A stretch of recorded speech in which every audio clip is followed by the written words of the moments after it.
management faculty in various universities like University of Wollongong and Edith Cowan University, Australia, on Southern New Hampshire and St. Leo University, United States. He is also the instructor in e-forensics medicine.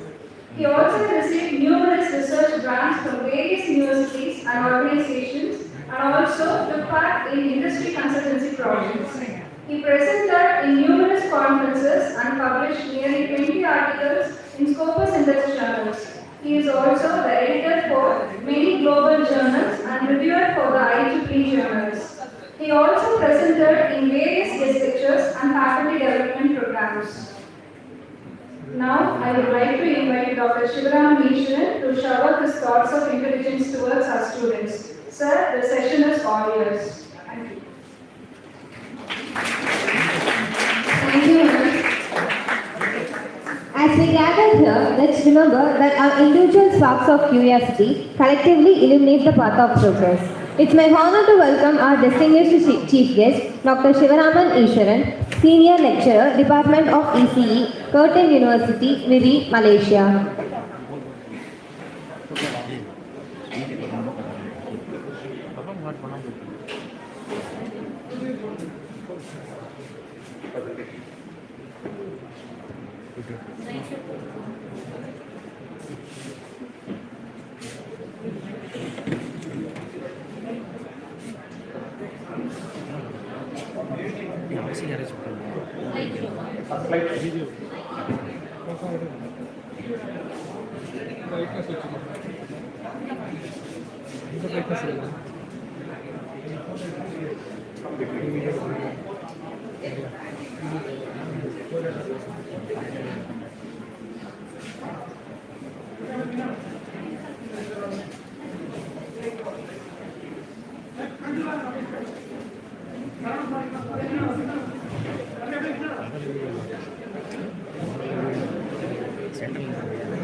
Good afternoon, everyone. So before starting the session, I would like to thank the management of Indian College and Department of BCA, and a special thanks to Dr. Hemalata, my sister, for inviting me for this national conference, and also a special thanks to Dr. Haridas for inviting me to present a keynote session on this occasion. So when I was given a choice of my own to select the topic for presentation, so I felt again something related to cybersecurity would be a good choice. Because my working domain is cybersecurity, and I do not want to take anything other than security. Next slide. So again, I have a slide about myself. So thanks for the introduction to the professor. I'm associated with Curtin University, Malaysia since July 2022. As a senior lecturer in the Department of Electrical and Computer Engineering. So I also hold the leadership position of a government agency in Malaysia called as Sarawak Digital Economy Corporation. Apart from the few more things are listed here. So those who want to know something about Curtin University, so this is an Australian-based university, and they have multiple global campuses across the world. So the second biggest campus is in Malaysia. The first one is in Perth, Australia. And the university is ranked 183 in QS World Ranking, and this ranking is far ahead of even our IITs, and I think 2 IITs are above this ranking. So one of the leading university in academic industry. Currently, I'm located in a city called as Miri, Sarawak state of Malaysia. So those are wondering where is the university location. So you can see it is not in Kuala Lumpur part. So Malaysia is like two parts. One is West Malaysia and another is East Malaysia. The place which I have shown, so that is one another part of Malaysia. So in case if you are trying to travel to my university, you need to take two flights to reach there. So either through Kuala Lumpur or through Singapore. So when it comes to the advancements or the recent trends in cybersecurity research, so I felt a topic on security and privacy would be a great choice. So initial selection was a different topic. So I thought of talking about post-quantum cryptography. But looking at the audience, I felt this will be a right choice to speak. So these are the outline for today's presentation. So I think we are in the afternoon session, so I don't want to take too much amount of time. So let us quickly get into the technical part next. And before getting started with the technical part, so I would like to say I'm an alumni of NGM College. I did my BSc in NGM, also my master's in NGM College. So I feel proud to stand before all of you. And also, I'm a PhD research scholar of Dr. Manikachalian sir. With whose guidance I was able to complete my PhD, and currently I'm working in a good reputed university because of this environment. Since I'm going to talk a few things about cryptography, so it is assumed that you'll be knowing at least basic things. I think if you're in final year, you might have studied this course on cryptography. Otherwise, you might feel quite difficult to understand the contents which I'm going to focus on.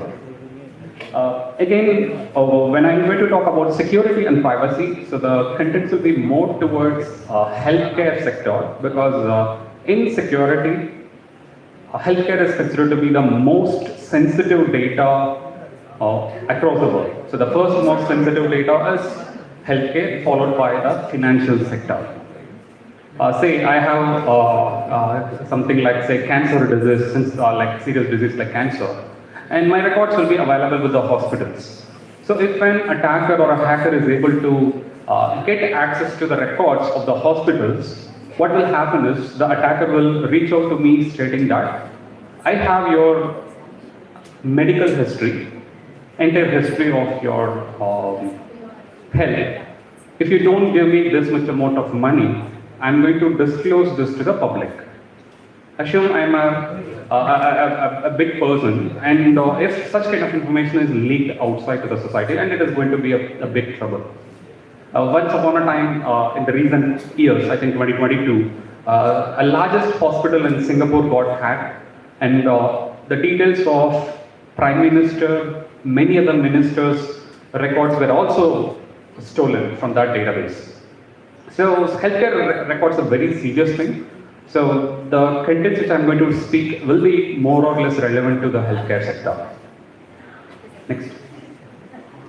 So before starting, I think based on the previous session, you might have understood something about CIA, confidentiality, integrity, and availability. So confidentiality is as a principle in cybersecurity where it ensures the data is available only for the authorized people. Say you have your internet banking or mobile banking. What do? You open the website, say accessbank.com.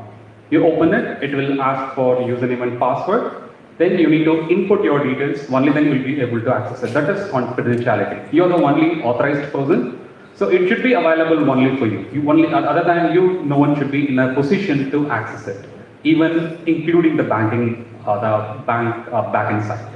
Because if there is the second factor authentication, like multi-factor authentication, like one-time password, so only you will be receiving it. Even if a banking person tries to access your internet banking, they will not be able to do, because the one-time password will come to your mobile number and not to anyone else. So it is more secure. So this is confidentiality. So integrity is something where we try to ensure the data is not modified by unauthorized people. Unauthorized in the sense, if I'm doing a transaction, Say I have 10,000 rupees in my account, I do a transaction to my friend's account of 5,000 rupees, the balance of 5,000 should be there. In case if the 5,000 is recorded as 2,000 rupees, say due to some flaw in the software, a software developer have written a wrong logic and instead of balance 5,000, only 2,000 rupees is there in my account. So then there is going to be an integrity issue. Or assume an attacker is able to enter into the net banking server and he is able to modify the contents or balance amount of the people or customers. Then it is called as integrity, changes to the data. The last one is availability. So we try to access the server or we try to do internet banking say around early morning 2 a.m. and assume the server got attacked by an attack called as denial of service attack.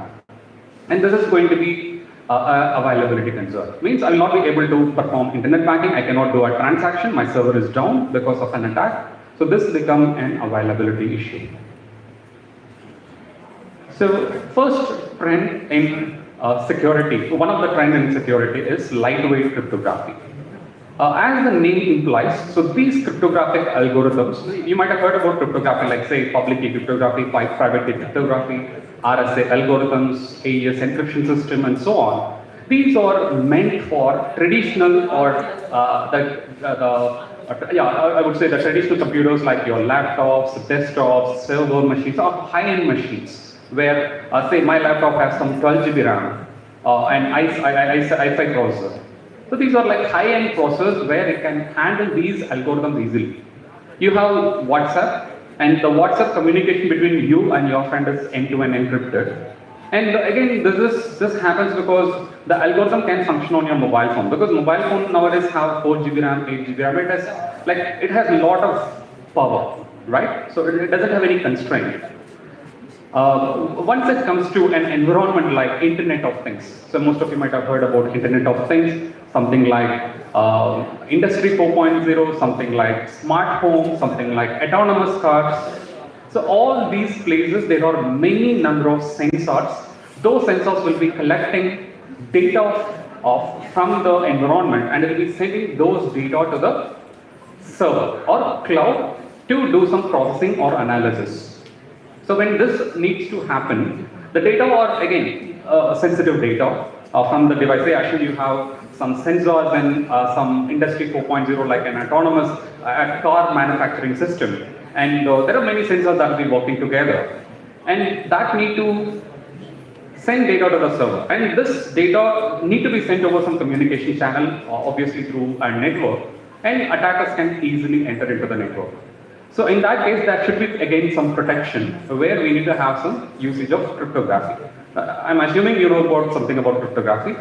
So you convert the plain text into ciphertext where a human cannot read what is there inside. But in Industry 4.0 or this resource constrained environments, you can see constraints like the size of the chip, because the sensors have very small processing power. Because it is not like a computer, it is not like a mobile phone. Because nowadays mobile phone comes up with 8 GB RAM, 4 GB RAM, 16 GB RAM. Even smartphones nowadays comes with 16 GB, 512 external memory or space. So nowadays mobile phones are equivalent to our laptops. So the traditional cryptographic algorithms or what we call as modern day cryptographic algorithms works fine. But in a resource constrained environment like IoT, healthcare, even medical, Internet of medical things, where we have sensors. I mean, in India it may not be that much development, but in other parts of the world it is like highly developed and they have a lot of sensor based environment in such places. So when these devices send data, again that need to be protected, we need to have some cryptography in place. If you use the traditional cryptographic algorithms like AES encryption or RSA, it is not going to work because these have limited memory power and also processing power and also in terms of the memory, all the things it is very less compared to that of our devices. So what happens is that the traditional algorithms consumes a lot of memory, lot of battery power, and these devices are battery constrained devices. So there is a need for development of lightweight cryptographic algorithm where it is suitable for or it is tailored for such kind of resource constrained environments. So building such algorithms for those devices is really essential, and this is one of the trend that is in cybersecurity research. So a few of the applications which I have mentioned just before. So this picture shows you a Jeep Chrysler in United States. This is a car partially autonomous. It's not fully autonomous vehicle. It's not like a driverless vehicle, but it is partially autonomous. It has so many features where automatic AC cooling happens. Cruise system is there. Cruise system in the sense like if you're traveling in a long national highway, you just need to put the mode in cruise control and it will automatically keep driving. You need not put your legs on the pedal or something. You need not do anything. So automatically it can detect objects. It can apply the brakes automatically. So what happened was this company challenged the hackers, and a couple of hackers said that we will be able to exploit your car. Means we will be able to hack your car, autonomous car. I mean partially autonomous car. So you can see this is a real picture. You can see a couple of people sitting inside the car, and those are the people from the Jeep company. The company itself is called as Jeep, Jeep. What the attacker did was, they said we can remotely control your car or we can remotely hack your car. And what happened, this car started in a safer, because it is a kind of challenge, so they should be riding on a safer highway. And this road is free from vehicles. They started at the speed of 80 kilometers per hour. So the attacker was able to control the speed of the car. They were able to control the AC cooling system. They were able to lock the car door. They were able to control the steering. So all these things they were able to do from remote location, because this car was a smart car and connected to internet. So through internet they were able to enter into the car. And what happened was the speed was reduced from 80 kilometers per hour to 40, 30, 20, 10, and steering control was also lost. And the attackers were able to control the steering, and door was also locked. They could not open the door, and AC was increased to maximum level, very cooling. So they were not able to do anything. So it was proven that their system was vulnerable, and this company recalled all the vehicles which were sold before to the customers, stating that we have a bug and we need to fix it because it is vulnerable to attacks or hacking. So this is a place where we can use lightweight cryptographic algorithms. Next. So first use cases, as I mentioned, Internet of Things. So Internet of Things is a place where you can imagine there is something like an manufacturing industry where you have different sensors working, and these generates data, and using some encryption you need to send it to the server. But assume there is no encryption, so the attacker will be able to get access to the data. Either they can get access to the data or they can modify data, again send it to the server. So the possibility for eavesdropping the communication. In cybersecurity, we use the term called as eavesdropping, which means I can try to see what is being communicated over the network channel. So this is a small picture which depicts the importance of lightweight cryptography. If lightweight cryptography is in place, it is going to be an end-to-end encryption, which means all the devices which are going to share data will be encrypted. And the special encryption is going to be in the form of a lightweight cryptographic protocols. So it is going to be completely encrypted. Right? So what I'm trying to say is, compared to the traditional algorithms which are in place today, we can use the lightweight cryptographic protocol for these environments.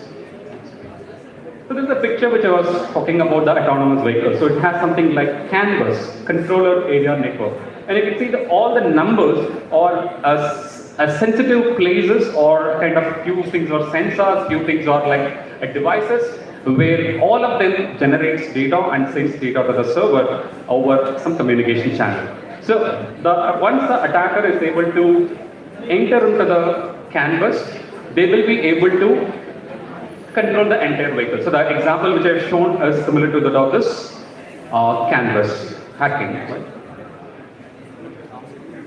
So what is the current status of lightweight cryptography? So there is an institute called as National Institute of Standards and Technology in United States, and they have made a call for 56 algorithms throughout the world, and this is how shortlisting of algorithms happens. because experts will be all over the world, mathematicians will be all over the world, crypto analysts will be all over the world. So they do a call for, so they need to submit algorithms to the NIST. They will do all kind of necessary testing and they will finalize. It's like a shortlist, it's kind of interview process. You can imagine initially 56 people participated and then later they found 32 people were good, say first round of selection. And then later they announced 10 people, 10 algorithms suitable for lightweight cryptography. And this year, Feb 2023, I mean not this year, last year they announced an algorithm called as ASCON, and that is the final lightweight cryptography, and it is going to be a standard. Means everyone is going to follow this specific algorithm for lightweight environment. Okay, so the next is going to be more about the privacy-based research. So, can anyone say what is privacy? According to your understanding, what is privacy? Yes? Someone said? What is privacy? நீங்க WhatsApp text பண்ணிருக்கீங்க, உங்க friend வந்து எட்டி பார்க்கறாங்கன்னா you try to hide it. That is your privacy. Correct? You go to an office somewhere, they ask a copy of your Aadhaar, or they ask copy of your some photocopy of your a document. Then you will be a bit afraid. So why these people are asking this document? Have you ever wondered? So என்னோட Aadhaar card கேட்குறாங்க, xerox கேட்குறாங்க, அவங்க அதே காப்பியை ஃபர்தராக xerox பண்ணி வேற எதுக்கு மிஸ்யூஸ் பண்ண மாட்டாங்களா? கரெக்டாக?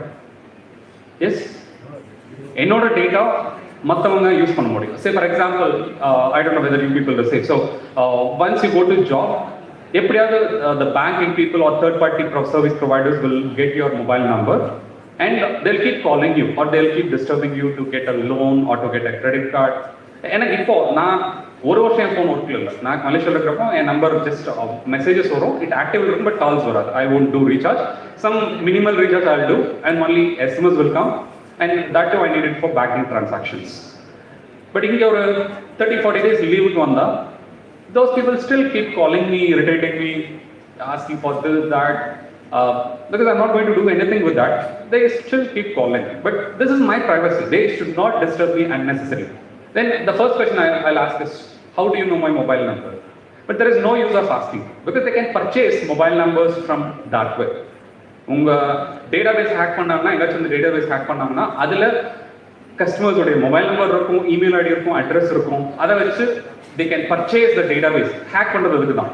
ஹேக் பண்ணி என்ன நடக்கும் அப்படின்னா, if you have a question like, they'll be sold on a secret web called as dark web, where நீங்களே போய் பர்ச்சேஸ் பண்ணலாம். நீங்கள் ஒரு பேங்க், ஒரு சர்வீஸ் ப்ரொவைடர் அப்படின்னா நீங்கள் போய் அதில் ஒரு 1000 ரூபாய் இல்லை 2000 ரூபாய் கொடுத்தீங்கன்னா அவன் தமிழ்நாட்டில் இருக்கிற பீப்புளுடைய ஒரு டேட்டாபேஸ் கொடுப்பான். அதில் ஒரு say 1 crore people, 2 crore people, அவங்களுடைய address, mobile number, everything will be தேர்.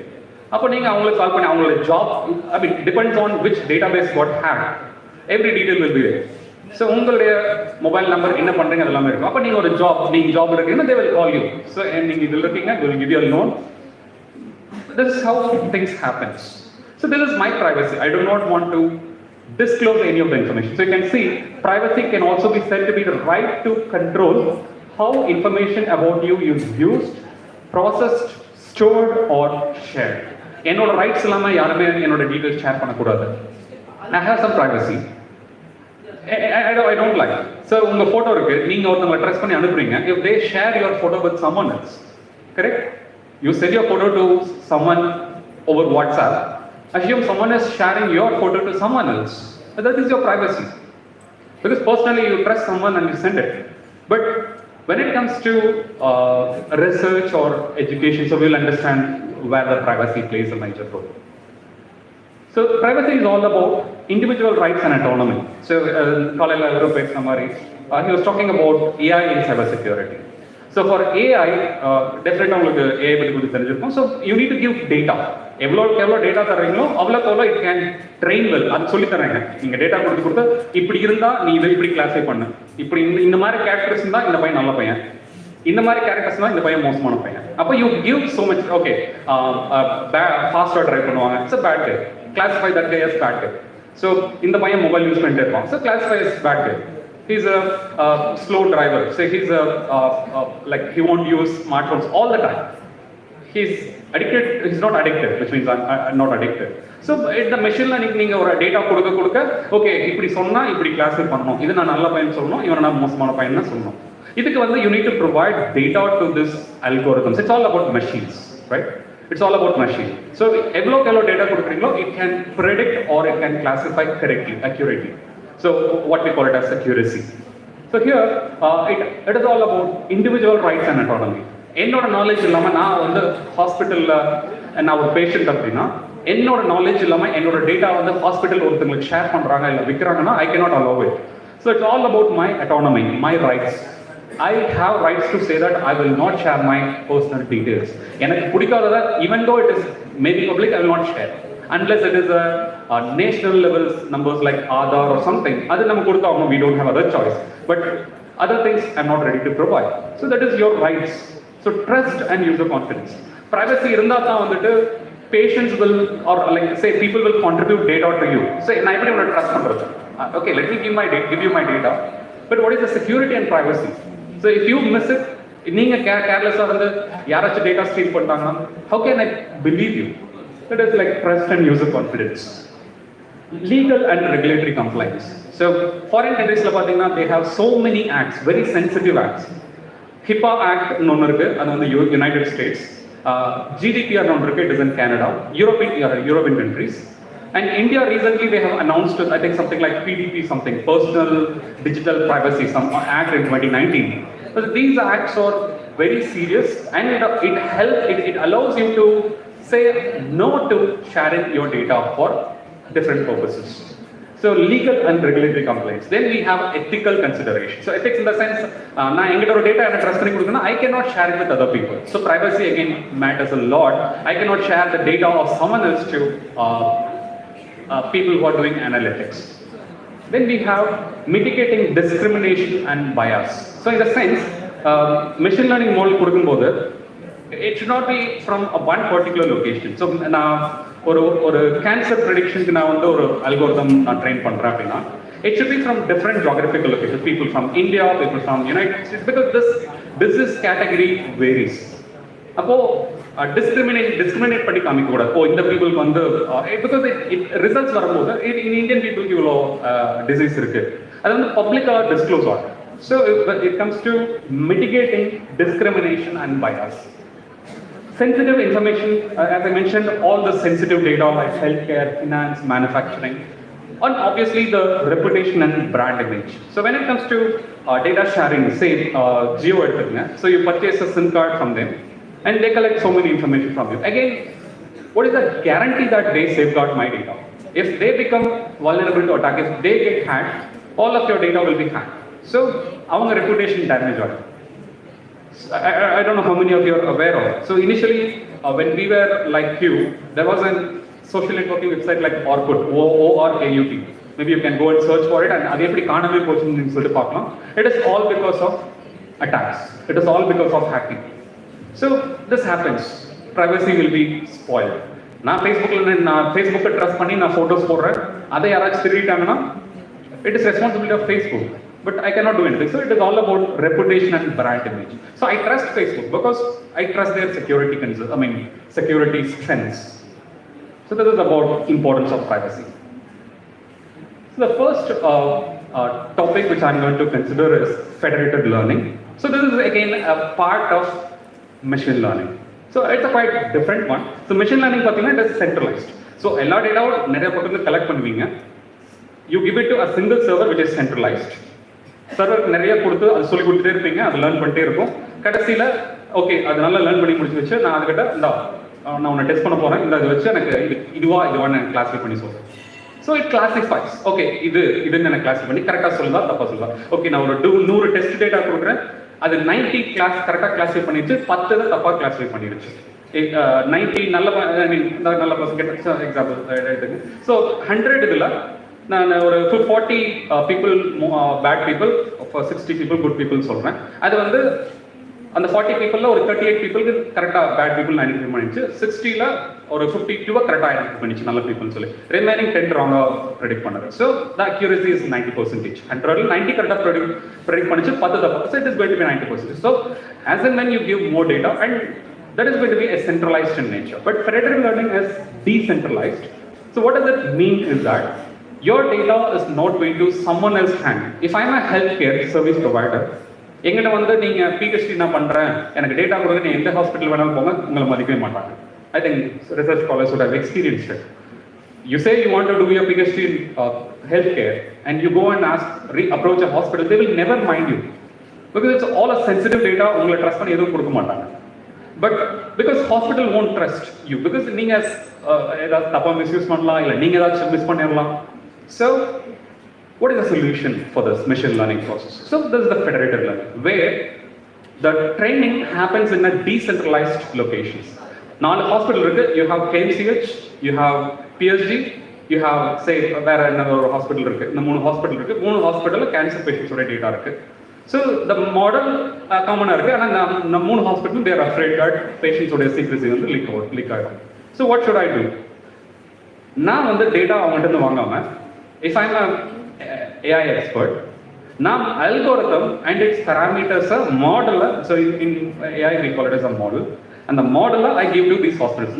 இந்த model KMCH ஒரு காப்பி, இவங்களுக்கு ஒரு காப்பி, யாரு PhDக்கு ஒரு காப்பி, இன்னொரு ஹாஸ்பிட்டலுக்கு ஒரு காப்பி கொடுத்தேன்.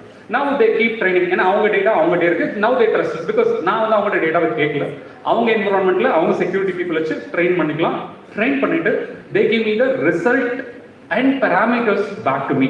Okay, because machine learning is all about parameters, it's all about mathematics.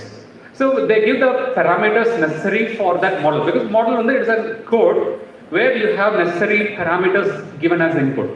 அது வந்து ட்ரெயின் பண்ணதுக்கு அப்புறம் they give it back to me. So நான் சென்ட்ரலைஸ்ல ஒரு கோஆர்டினேட்டர் மாதிரி நான் இருக்கேன், நான் மாடல் அவங்க இந்த வச்சு கொடுக்குறேன், then they train it and they give it back to me. அப்போ டேட்டா அவங்க கிட்ட இருக்கு, பட் ட்ரெயின் பண்ணிட்டாங்க நான் 3 பேரும், ஆனா 3 பேருக்கு different types of data sets இருக்கு. You just imagine, it's a simple example where 3 hospitals we are considering. But when it comes to machine learning, you need to get so much amount of data. But assume like there is a small hospital, அவங்க ட்ரைனிங்ல data கொடுக்கும், but they have a couple of 2 images வந்து test பண்ணி பார்க்கணும். ஆனா என்னால எங்களோட data கிடையாது, நான் கான்ட்ரிபியூட் பண்ண முடியாது. Now the மிச்ச 3 ஹாஸ்பிட்டல்ஸும் ட்ரெயின் பண்ணி கொடுத்துட்டாங்க. Now the model becomes trained. So எங்கிட்ட centralized model, I am considered to be a global server. I have the global model because நான் merge பண்றேன் 3 பேருடைய parameters and results. Now I get the completely trained model from 3 different people. So now the 4th hospital who want to test their image, அவங்க எங்கிட்ட கொடுத்து test பண்ணிக்கலாம். Okay, because I have a completely trained model. So the 4th guy can give me the data and okay, நான் test பண்ணி result கொடுத்துருவாங்க. But இங்கே ஒரு question, the 4th hospital வரான், அவனுடைய டேட்டா எப்படி எங்கிட்ட பிரைவேட்டா வருது. So this we have different solution. So decentralizes deep learning by removing the need to pool data into a centralized location. Instead, the model is trained in multiple iterations at different distributed size. Convergence ஆகிற வரைக்கும் நான் திருப்பி அவங்கள்ட்ட model கொடுப்பேன், அவன் train பண்ணுவான், திருப்பி கொடுப்பான். இது நடக்கும் ஒரு பர்டிகுலர் லொகேஷனில் எனக்கு எக்ஸ்பெக்டட் அக்யூரசி ஒரு 95% 93% வந்துச்சுன்னா ஓகே நான் ஸ்டாப் பண்ணிடுவேன். as a centralized party I'll stop. Then அவங்களே வந்து டெஸ்ட் பண்ணிக்கலாம். So KMCH ஒன்று டெஸ்ட் பண்ணணும் அப்படின்னா they can give.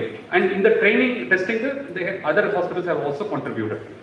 So this is a wonderful technique that is available for us to train at decentralized. So you can see data at each distributed site or client remains private or local. No one is sharing their data. அவங்களுக்கு data இருக்கு. Good. The train algorithm parameters and not the data is pulled on a central server which aggregates, which combines all the contribution from 3 different hospitals. So this is a picture. You can see the first step is the federated. This is how the federated learning works. In the key look at the 3 hospitals வெச்சுங்க. The blue or hospital, brown or hospital, green or hospital. The first step and the number பாருங்க 1. அது வந்து it is a model. That picture represents a neural network. It's a deep learning. So icon which represents deep learning, and the white color வந்து it is distributed to all the clients, and the light color black arrow mark வந்து the model is given from the centralized server at the top to all the hospitals. Now இவங்க எல்லாமே train பண்றாங்க. அந்த data பாத்தீங்கன்னா 3 பேருக்கு அவங்களுடைய data இருக்கு, own data இருக்கு. Then they train it, and the blue color data was train பண்ணும்போது அவங்க blue color trained model. அதே மாதிரி செகண்ட் ஹாஸ்பிட்டல் அவங்களுடைய trained model, third hospital likewise. அதுக்கப்புறம் they share, you can see in the dark black arrow with the trained model, blue color, brown color and green color. மேல போகுது சர்வருக்கு. fourth step என்ன பண்றாங்க, server aggregates. They combine all the parameters, model parameters received from these hospitals, and finally they came up with one more model. That's just completely trained model. Either repetitive or not. It's not like one looping. Last point, repeat until convergence or good test result. Good accuracy வர வரைக்கும் this keep happening. மறுபடியும் அவன் train பண்ணதை மறுபடியும் கொடுப்பான் 3 பேர்த்துக்கிட்ட, மறுபடியும் train பண்ணுவாங்க, அவன் வாங்குவான், கம்பைன் பண்ணுவான். This keeps happening. So this is a wonderful technique that is available today in terms of privacy. Okay, so the second technique available in privacy is differential privacy. So what is differential privacy? Is that in the முன்னாடி நான் சொன்ன predicted learningல there is a possibility for an attacker to predict something. In the sense, அந்த server central server மேல இருக்கான் இல்லையா, அந்த centralized server, அவங்ககிட்ட நான் ஒரு அட்டாக்கர் அப்படின்னா நான் அவங்ககிட்ட சென்ட்ரலைஸ் சர்வரில் கம்ப்ளீட்லி ட்ரைன் குளோபல் மாடல் இருக்கு. நான் அவங்ககிட்ட என்னோட டேட்டா கொடுக்குறேன், டெஸ்ட் பண்ணுற ரிசல்ட் வாங்குறேன், டெஸ்ட் பண்ணுற ரிசல்ட் வாங்குறேன். ஸோ இந்த இதில் there is an attack called as membership inference attack. அதை பேஸ் பண்ணி whether or not a person contributed data. So அந்த மாடலுடைய பேராமீட்டர்ஸ் வச்சு நான் கொடுத்த ரிசல்ட் வாங்குறத வச்சு we can get the information of who has participated. Means அவங்களோட information I can gather a bit. If it is something like, say, அவங்களோட weight, அவங்களோட age, when it comes to healthcare, இந்த மாதிரி information இருக்கும். அப்போ I can try to extract their age. I can try to extract the patient information, the sensitive information. I can try to access it. So that is called as membership inference attack. And இன்னொன்று பார்த்தீங்கன்னா model inversion attack. அது என்னன்னா, நான் அதே மாதிரி திருப்பி test பண்ணி பார்க்கும்போது I can reconstruct sensitive training data by repeatedly analyzing the outputs of a trained model. நான் கொடுக்குறேன், வாங்குறேன், எப்படி அது ப்ரெடிக்ட் பண்ணுதுன்னு ஒரு அனலைஸ் பண்ணி there is an attack which we call it as model inversion attack. Because ஏன்னா நம்ம ட்ரெயின் பண்ணி கொடுத்த அந்த machine it's all about parameters. So அது கொடுக்குறோம், அதுக்கு ரிசல்ட் கொடுக்குது. இப்போ இந்த ஒரு இதை வச்சு they can try to do a brute force and find out what is there in, என்ன மாதிரி டேட்டா யூஸ் பண்ணுறாங்க அப்படிங்கிறத, even not complete but still they can try to access it. So அப்படிங்கும்போது what we are trying to do is we try to introduce a new technique called as differential privacy. இது என்னன்னு பார்த்தீங்கன்னா adding some, like what to say, as noise or randomness to the results or to the input. நான் இப்போ இந்த global server இருக்கு, அது ஐ மீன் இந்த 3 hospitals இருக்கு, ட்ரெயின் பண்ணி கொடுக்கும்போது again that need to go through communication channel. KMCH train பண்றான்னா அவன் over internet again is vulnerable to attack. Internet is a bad network. We call it as, we use the term bad network. So அவன் கொடுக்குற டேட்டாவை anyone can try to access it. Now if the model inversion, so in the based on the first and attack பண்ண முடியும் அப்படின்னா I introduce some noise to the parameters, a bit amount of noise, and I send it to the centralized server.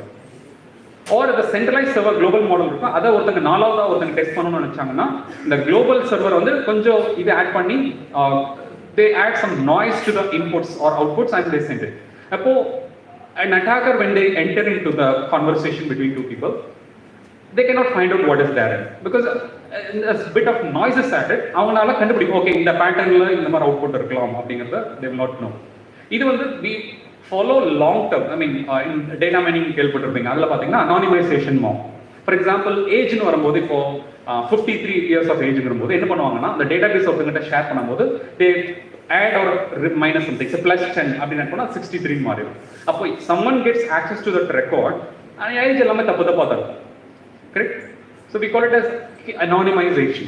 So we hide or we change the existing information to some other information, but later I can say, okay, in the age kuda 10 add pannirken, in the age kuda -5 add pannirken, so I can get to know. Actually na enna pannuva enakku theriyum, but the attacker cannot identify how these data are modified.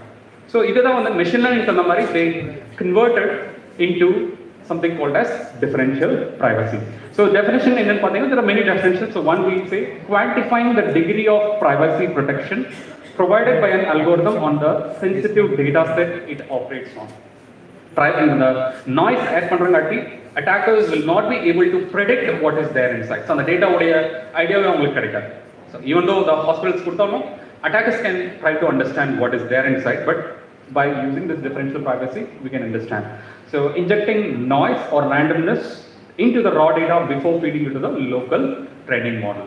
So இதுதான் வந்து we call it ஒன்றா input lag பண்ணலாம் இல்லைனா output lag பண்ணலாம். Even algorithm parameters கூட add பண்ணி minimal amount of noise can be added and it should be sent. And இதில் drawback என்னன்னு பார்த்தீங்கன்னா, so this is a pictorial representation. So you can assume like hospital in Coimbatore, Bangalore, Chennai 3 hospital பண்ணுறாங்கன்னா either you can add noise to the private data, அவங்களோட டேட்டாவில் noise add பண்ணி train பண்ணலாம். இல்லைனா அல்கோரிதம்குள்ளேயே you can add some noise. Algorithm perturbation is adding some noise. Input add பண்ணலாம், இல்லை algorithm add பண்ணலாம், இல்லைனா you can also add it to the loss function. So you can see add noise to the objective loss function. Again, I'm not going to teach it because it may take a lot of time. And loss to output liu na noise add panni I can share it. Because if attackers get access to it, they will not understand what is there. They cannot predict. They on the irregular information they cannot find out the exact information. Okay, so adha vandu we call it as differential privacy. Idhula problem enna differential privacy la one major challenge is noise add பண்ண accuracy drop ஆகும். Because நம்ம noise unwanted data add பண்ணோம். So இது ஒரு challenge என்னன்னு பாத்தீங்கன்னா, what is the level of noise is carefully added to make sure the privacy is not reduced too much. 93% வருது, நான் differential privacy யூஸ் பண்ண 83% போயிடுச்சுன்னா it is no use.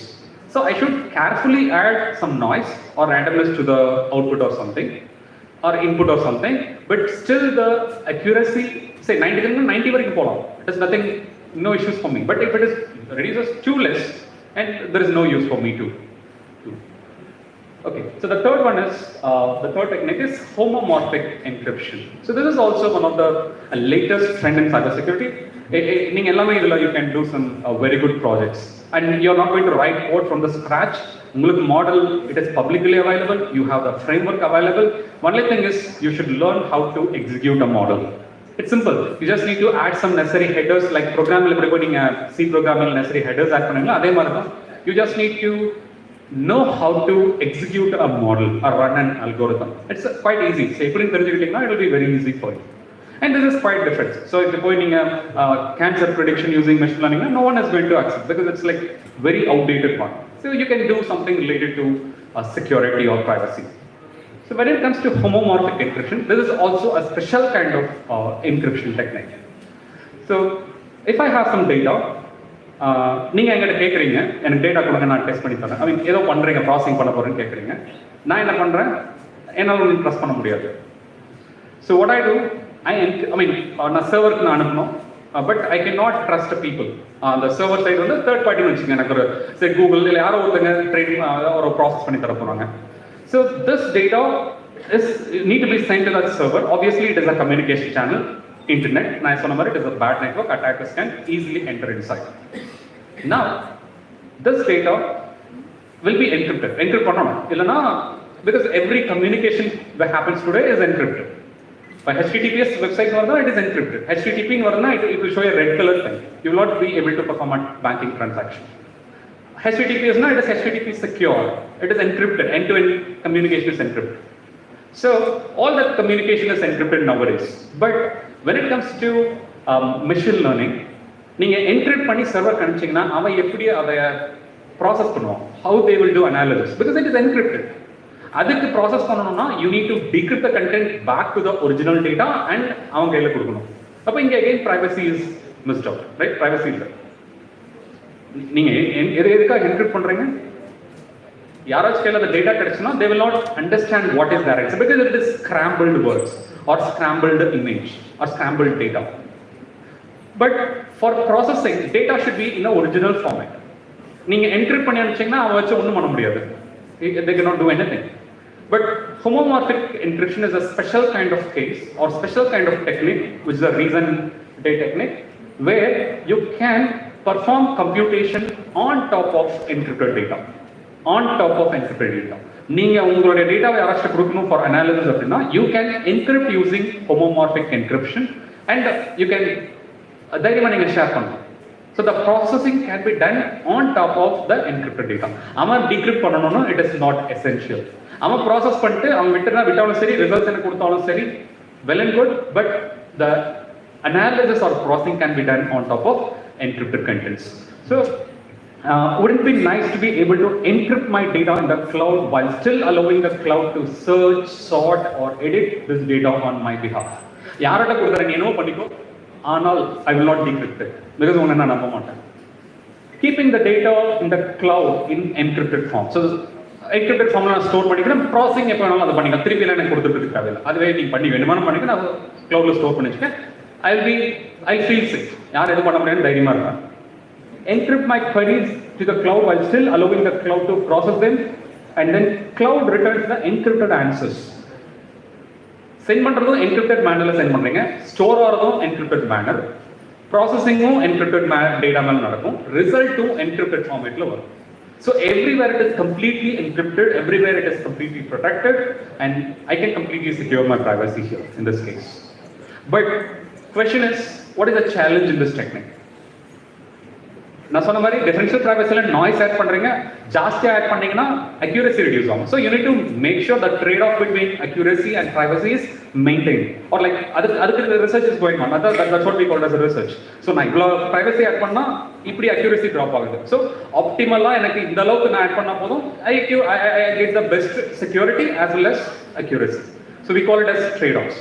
Same way, homomorphic encryption on the encryption is, the processing is done on top of encrypted data. So in now processing கொஞ்சம் time extra எடுக்கும். ஏன்னா நான் encrypted data மேல processing பண்றேன், normal data மேல processing பண்றது வேற, encrypted data மேல பண்றது வேற. So இங்க என்ன ட்ரேட் ஆஃப் பண்ணு பாத்தீங்கன்னா security and performance. அதாவது ஒரு 10 செகண்ட்ல ஒரு ப்ராசஸிங் நடக்கும் அப்படின்னா encrypted data மேல பண்ணும்போது ஒரு 12 செகண்ட் எடுக்கும், இல்ல 13 செகண்ட் எடுக்கும், maybe even higher. This is a technique where we can apply in AI or machine learning. நான் சொன்னேன் இல்லைங்களா, 3 ஹாஸ்பிட்டல் இருக்கு, KMCH, PSG, இன்னொரு ஹாஸ்பிட்டல், 4th ஹாஸ்பிட்டல் ஒருத்தவரா நான் சின்ன ஹாஸ்பிட்டல், எனக்கு 2 டேட்டா மோட் இருக்கு, டெஸ்ட் பண்ணி கொடு. அப்போ அந்த குளோபல் சர்வர் எங்கிட்ட கொடுக்குறான், ஆனால் அவன் என்ன ட்ரஸ்ட் பண்ணுறதுக்கு விருப்பம் இல்லை. அப்போ அவன் என்ன பண்ணலாம், he can homomorphically encrypt the data and give it to me. அப்போ நான் எதுவும் பார்க்க முடியாது, ஏன்னா it is encrypted. நான் வந்து I can do encryption, processing or testing on top of this encrypted data, result encrypted la varum, result na avanga encrypted format la kuduthruvan. Ama vandu he has the key to decrypt it and he can get to know the actual data. So this is what we call as homomorphic encryption. So you can just see, I want to delegate the computation to the cloud. So you can see the client side la pathina input irukku, server side la the program executable program irukku. Next, I want to delegate the computation cloud, but the cloud should not see my input. Third party service provider. அவன் input பார்க்க கூடாது. Right, next. So நான் encrypt பண்ணி என்னோட டேட்டாவை Xங்கிறத encrypt பண்ணி encrypted டேட்டாவை நான் அனுப்புறேன். இந்த encryption பேர் என்ன? Homomorphic encryption. நான் பண்ணி அனுப்புறேன். Next.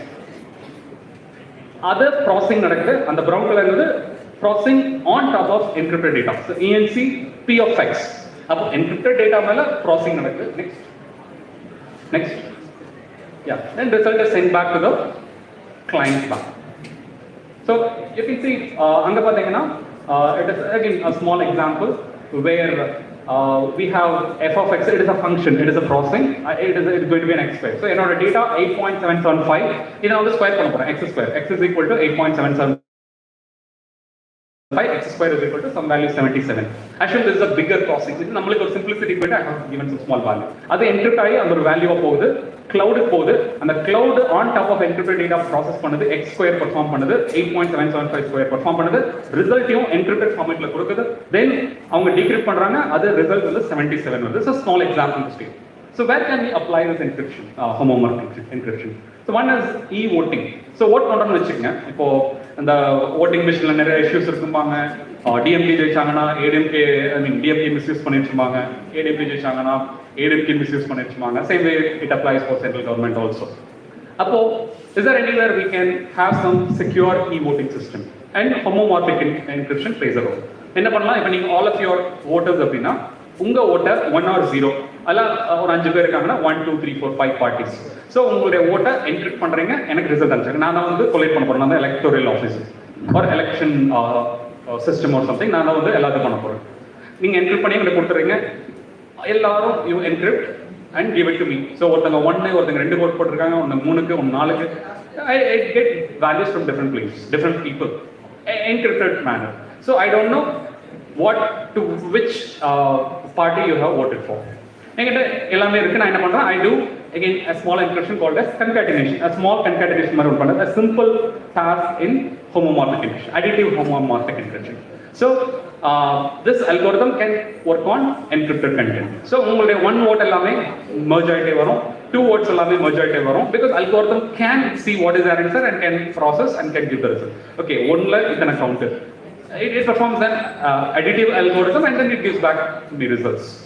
So in the Mari, okay, one is then I can send back the result to someone in the encrypted format, they can decrypt it.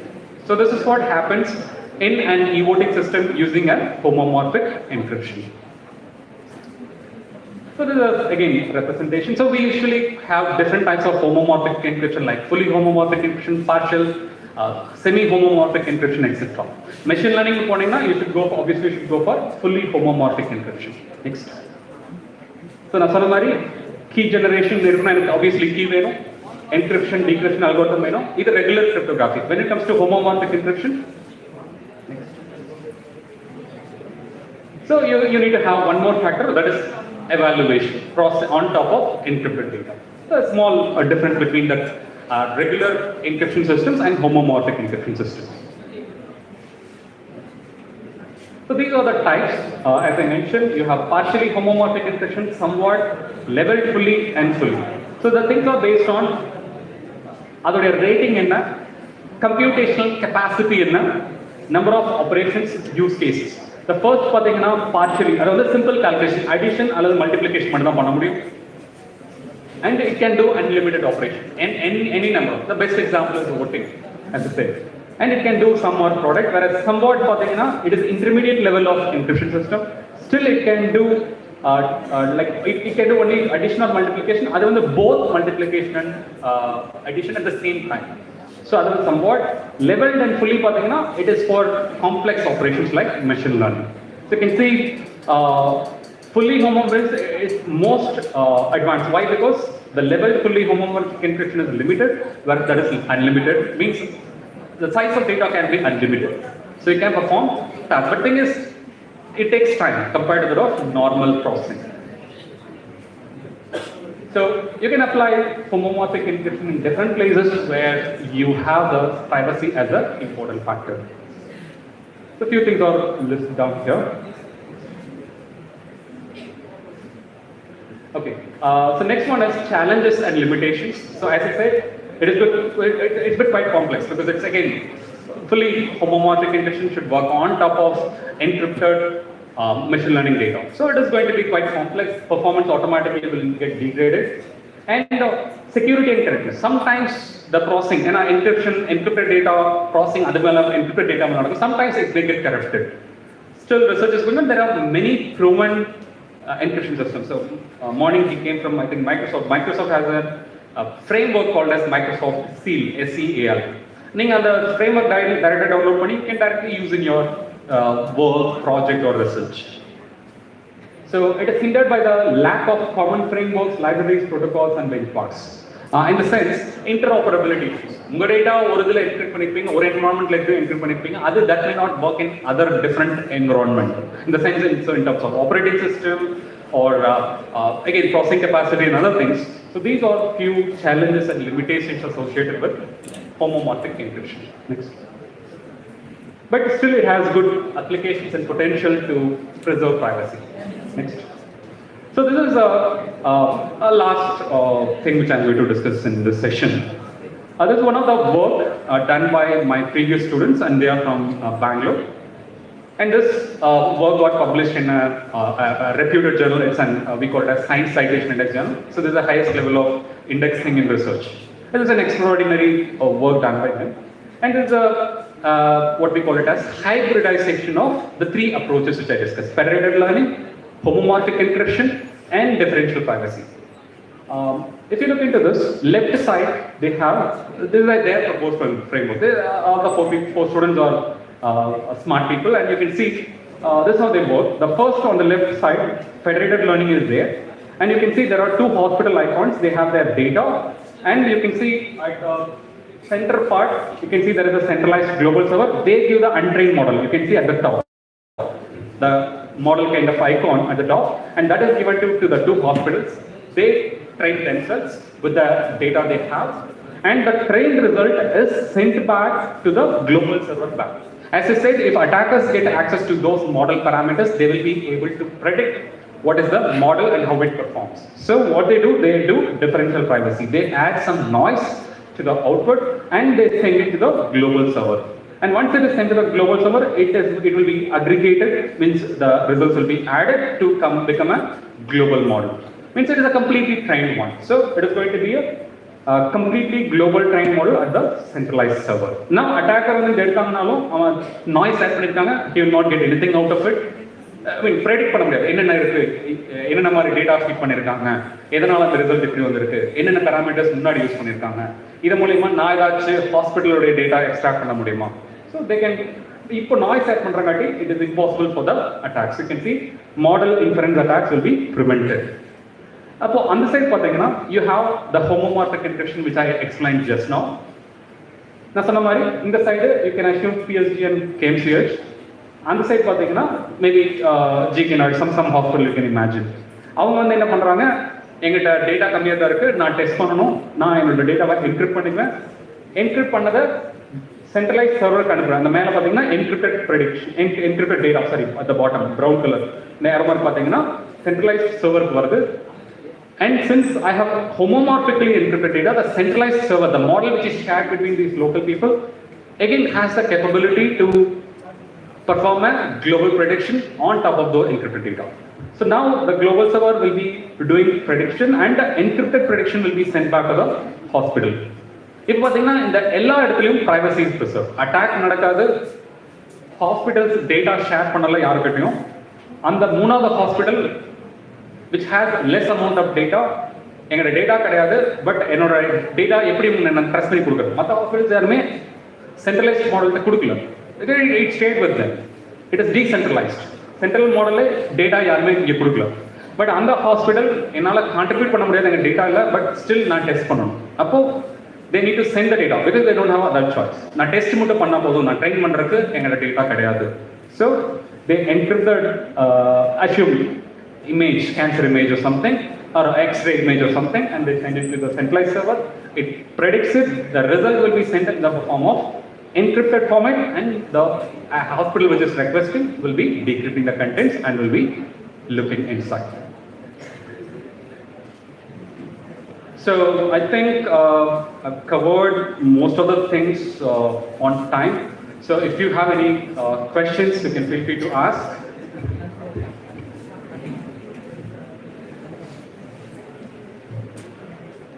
So if you have any questions, you can feel free to ask.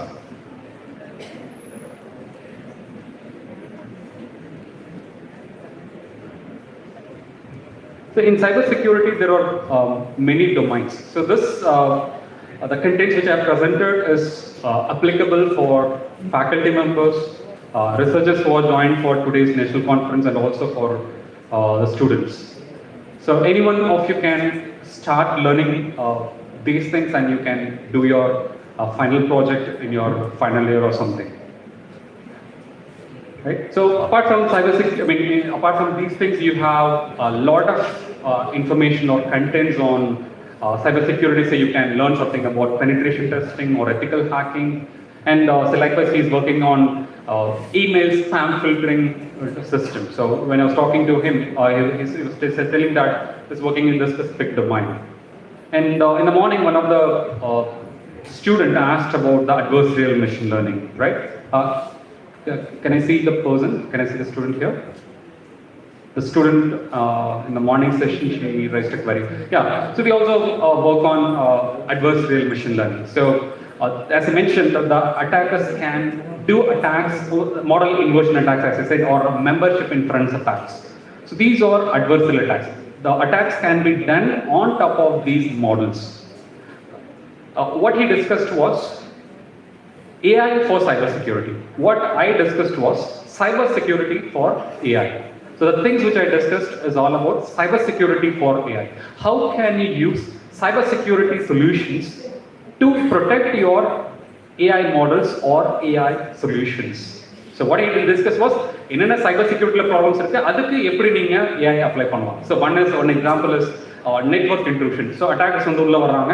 So I have network intrusion detection system using machine learning. Say there is an algorithm called as random forest. So as of now it is believed that algorithm works well compared to that of all the other algorithms. Say ஒரு company வந்து அவங்க solutionல they have used this random forest algorithm for network intrusion detection system. And second thing, spam filtering. So as you mentioned, உங்களோட Gmail, உங்களோட Outlook, எல்லாத்துலயுமே the filtering system is inbuilt. So it is not like AI is only now, it is existing till long time. So automatically, so உங்களுக்கு ஒரு email வருது, so it says that something like urgent, உங்களுக்கு ஒரு lottery prize விழுந்திருக்கு, உங்களுக்கு ஒரு job offer, இந்த மாதிரி keywords பார்த்துச்சுனாலே the model will predict, okay, இந்த மாதிரி words இருந்தா it is considered to be as spam. So அது வந்து உங்க junk email கணிச்சு. And sometimes you might have also seen a good email or important email இருக்கும் உங்க job related ஆன ஒரு email இருக்கும் அது வந்து உங்களுடைய spam folder போயிடும். So it is important to check your spam emails now and then or junk folders now and then. So only then you will be able to understand even some good emails, proper emails will be in your junk folder because it is obviously it is a machine. So the system classifies it as a wrong thing, it is a spam. So it classifies something like that. There is something called as malware detection system. All your antivirus. So you might have had a Kaspersky or Norton or any antivirus on your laptop. You might have installed it. How does it work? Again, that is based on AI, right?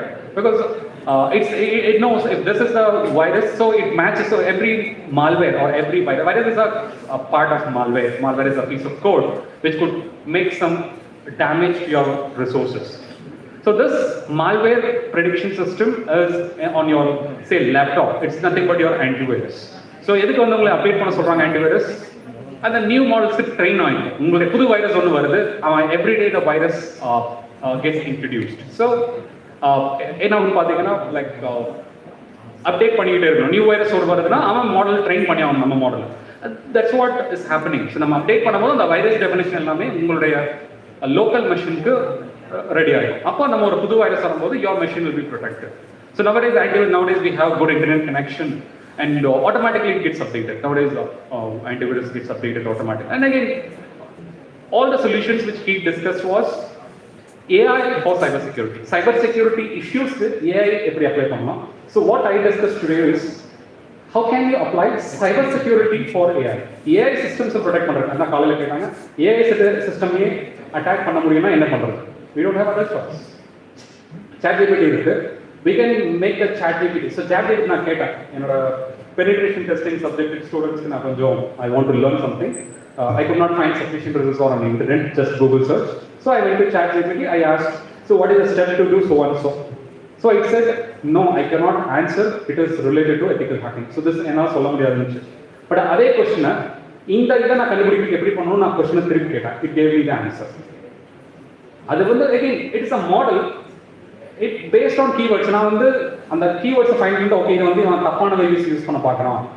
He is trying to use something for hacking. So என்னால சொல்ல முடியாது இதுக்கு என்னால பதில் சொல்ல முடியாதுன்னு சொல்லுச்சு. Then I asked the question in a different way. Immediately it gave the complete answer. எனக்கு இந்த இது நான் பண்ணணும்னா எப்படி நான் லேர்ன் பண்ணணும் எப்படி அப்படிங்கிற போது எப்படி பண்ணணும் அப்படிங்கிறது டிஃபரெண்டாக கேட்கும்போது give me the complete answer. So I fooled the model. Fool பண்ணி அதை ஆன்சர் பண்ண வச்சேன். So same way there are a lot of researches going on in security and privacy on the machine learning models. So when it comes to say generative AI revolution, I think most of you will be afraid of the job opportunities, right? எல்லாத்துக்கும் ஒரு பயம் இருக்கு இல்லையா? AI வந்துச்சுன்னா will it take our job? People say எனக்கு இந்த question I thought of asking Saravanan regarding this. AI வந்துச்சுன்னா என்ன will that be any? So according to my understanding, according to my discussion with other people in industry, academia, opportunities will definitely increase and then later it will slowly decrease. Because AI varangati அதை manage பண்றதுக்கு you need to be there. For CTS, TCS, Infosys என்ன பண்றாங்க? They are service based companies. அவன் product கொடுத்துருவான், அவன் cloud, AWS, Azure எல்லாமே கொடுத்துருவான், அவன் ப்ராடக்ட் பேஸ்ட் கம்பெனி. அதை நம்ம மெயின்டைன் பண்ணணும். அந்த கிளவுடை நம்ம யூஸ் பண்ணணும்.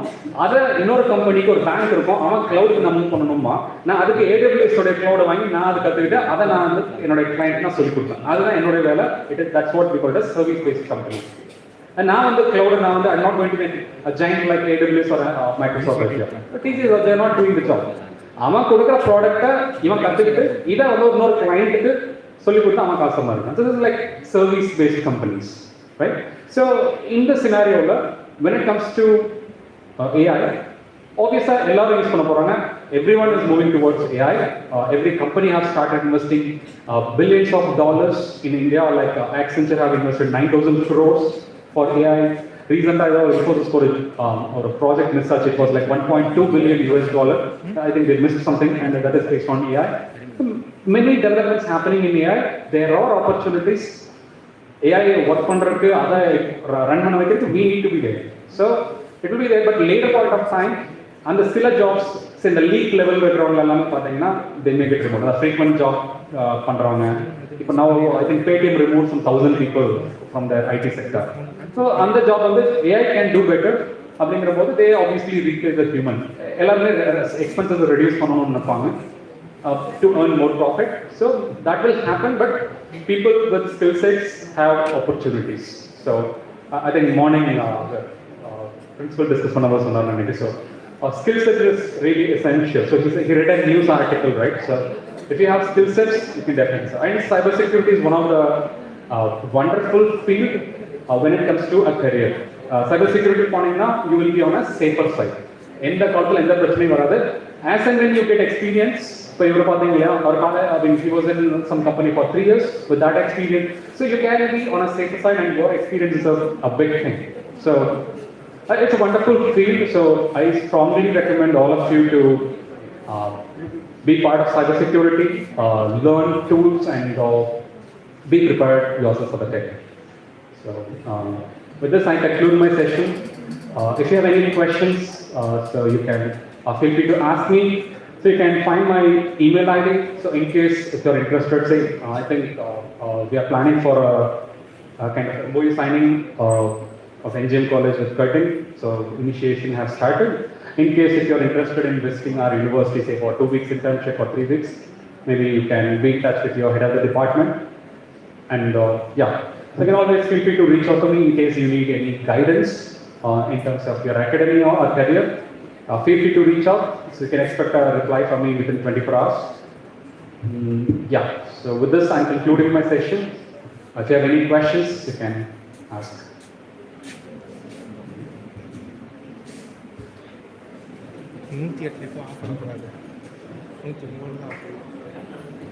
Okay, thanks for your patient listening. Thank you, ma'am.